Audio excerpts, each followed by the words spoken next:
Oh my gosh. Hey, kia ora, Helen Bromsey coming to you live from Surprise in Arizona. Sorry, I forgot where I was for a second.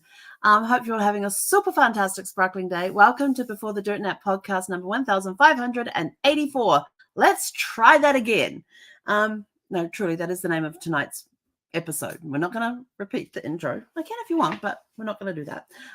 Why are we trying? What are we trying again? Well, we're going to be watching Christmas Vacation tonight. I know last night we were talking about Christmas Vacation and we were meant to be kicking off, December 1st. We watched Christmas Vacation. The problem is that I had to get my newsletter out and I thought it would take like 30 minutes. And then I went back to check my list of what I was putting in there and realized I had some sections missing and I had to go put them in. And by the time I got all of that done and got everything set up and out, it was like 9:30 and I was falling asleep at my desk here. And I thought, I'm done. It's only a 97-minute movie, but it's going to be 11 o'clock and I can't even stay awake that long. I can't even stay awake for 2 seconds. So I then packed everything up and I said to Zeph, I said, we're going to bed now. And we were in bed before 10 o'clock and lights out, asleep before 10 o'clock last night, which hasn't happened and I don't know when. And then I realized as I was getting ready for bed, I realized, I haven't had dinner yet. Really don't feel hungry. Just have a glass of water and yep, that's what we did. And then Zeffie woke me up just before 5 o'clock this morning. She was having one of her little dream things and snoring. She has these cute little snores, I tell you. So tonight we are going to be watching National Lampoon's Christmas Vacation. So it's been a busy few days. Let's see, Thursday we had an incredible coaching call with our mastermind group. Today we did our mastermind and training, and that was on top of Thursday was just amazing. So there's some big things coming in 2024. We started talking about what our business is going to look like in 2024, and there's some big stuff coming down the pipeline. So you got to wait a couple of weeks. Hang on, what's today? You got to wait a couple of weeks before you'll get to hear about it. But there's some exciting. I am super excited about what's coming. I've given myself 2 weeks to get everything finalized for what we're going to be launching in January, but we will be doing a soft launch in a couple of weeks. And that's going to be awesome because it'll be actually ready to go in December, but I'm not going to actually start it till January because of the holidays. I don't want to get mixed up with the holidays. So we're going to be having some fun coming up. And tonight we're going to enjoy Christmas Vacation. And definitely, because as soon as we finish here, we're going to do dinner got to make some dinner first, and then we're going to go and plant ourselves in front of the TV and watch Christmas Vacation. I'm still marinating over everything that happened today with the mastermind group, so it was pretty impressive. It was well worth it, and we haven't been back to the dog park yet. I was thinking about this morning, but with the timing and everything, I thought, no, I'm not gonna.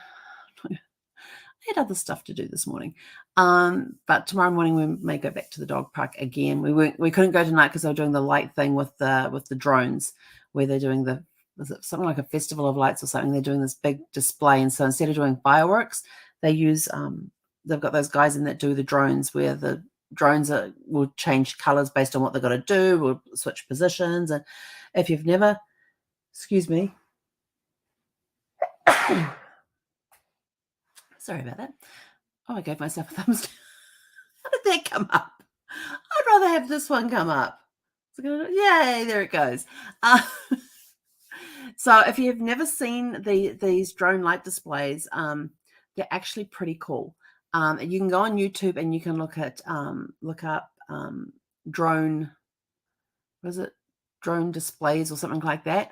It is a really cool way to do fireworks. It is so much. I mean, yes, I will tell you the number of times I've seen fantastic firework displays. I still remember on the 4th of July, Brad and I braved Washington, D.C. 3 times when we were living out there on the 4th of July. We'd go in towards the evening. We'd find our spot while it's daylight. It was usually on the slope of the Washington Monument facing the reflecting pool down to Lincoln Memorial, because it was over Lincoln Memorial, which is where they had all the fireworks and things set up to go up. and you just lay back and you'd be on the slope and you'd lay back and these fireworks would be like right above you. You could feel the booms go through your body. It was just incredible. And if you live in the Northern Virginia, DC metro area, anywhere around there, I don't know what they're like these days, but back then when we went in and had a look at them, yes, we felt like we were stuffed into trains because they had but we did figure out the trains. The first time we went in, we didn't. And by the first one, we sort of figured out where to go to get on the train so it wasn't so crowded, and then where to get on, and then where to get off. So we figured out where to park the vehicle.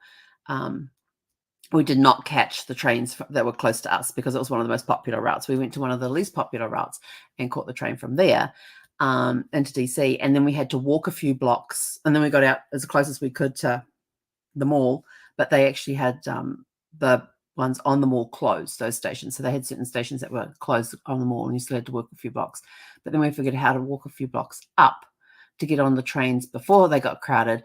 And then by the time they got to the main stations that were the main ones that everybody was going to, we were sitting there seated, literally sleeping on each other's shoulders at the time. And get the train back to where we had the car parked. So that was pretty cool. So we had a lot of fun with that. And I think we did that 3 times that we went in, but it was really cool. It was the first time I smelled pot, and I didn't know what it was.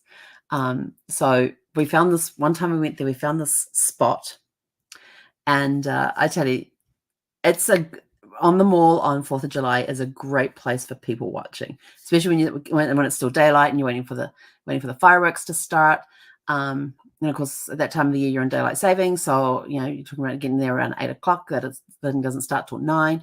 So we found that year we didn't take our chairs with us. We had the previous year, and we thought we ain't doing that again. So we took a blanket, a picnic blanket with us. And we had our snacks with us and everything, so made it very quick and easy to get in and out of the mall. You didn't want to go in there with too much stuff. And so we found our spot on the mall there, and to the left of us were drunk college guys who were actually pretty well behaved, which was pretty cool. In front of us were the health nuts, and they were talking about the different smoothie recipes with wheat germ and grass and all this other stuff. And I'm like, oh, this is very interesting. And we also found out how you get out of your shorts into your jeans when there's thousands of people surrounding you. And it simply was that this girl found it was starting to get too cold, and Brad and I sitting there like, it's getting cold. Are you cold? I mean, it was the middle of July. It was close to triple digit. On this one, it was in the 90s. But she wanted to get out of her shorts and into her jeans. She wanted to put her jeans on instead of having the shorts on. So this woman grabbed a blanket and sat behind her and had it over this girl's lap. And then the girl did all the wiggling and squiggling underneath the blanket while she's sitting there, does all this wiggling and squiggling to get the shorts off and the jeans on. So that was kind of an interesting, you're just looking everywhere, but you're seeing it out of the peripheral vision. And then beside on our right side, there were these 2 girls, and we found out that they're a little more closer than just friends. And when the fireworks were going off, there were other things going off as well. And then behind us, there were these other college kids there. And I said to Brad, I said, what is that smell? And he goes, oh, that's pot. And I'm like, oh, never smelled that before. And he's like, yeah. And so the guys were actually smoking, the girls weren't. When the fireworks went off, the guys were out cold. And their girlfriends are just sitting there going, oh, isn't that lovely? Whoa, look at this. It was a very interesting time for people watching on that one. They must have only done it twice. I was trying to think, what was the third one? But yeah, must have been only twice. So yeah, so we did a lot of people watching at that time. But the slope of being on the slope of the Washington Monument was perfect because we just laid back on our blankets and just looking straight up where the fireworks were happening directly above us.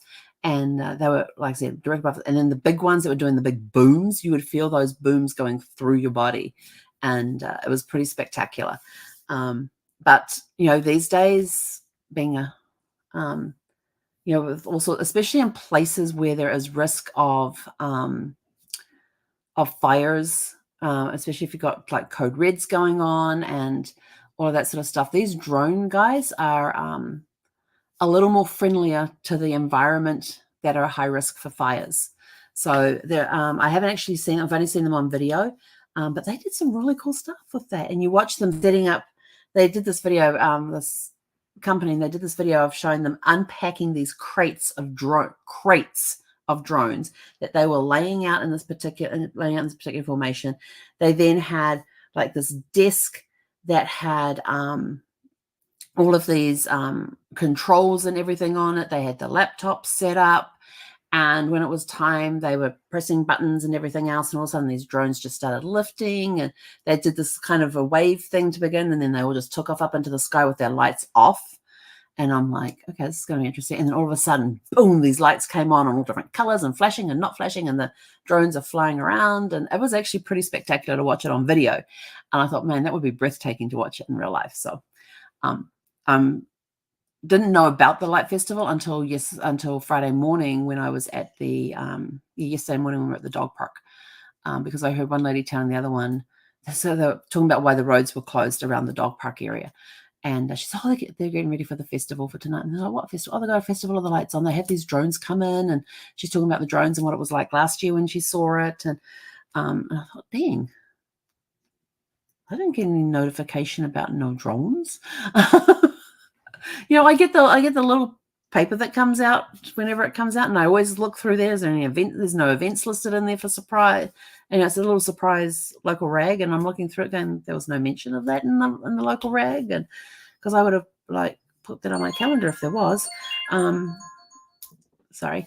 So it's sort of like, yeah, got to keep an eye out for these things. Maybe I'm going to get on the chamber list or something, and find out more events that are going on in local areas and things that I can get away to and come back and see which ones I can take Zeffy to and which ones I can't, and that sort of stuff. So yeah, it's gonna be a pretty cool thing to watch. So we're gonna go watch National Lampoon's Christmas Vacation, and I promise you we are gonna watch it tonight.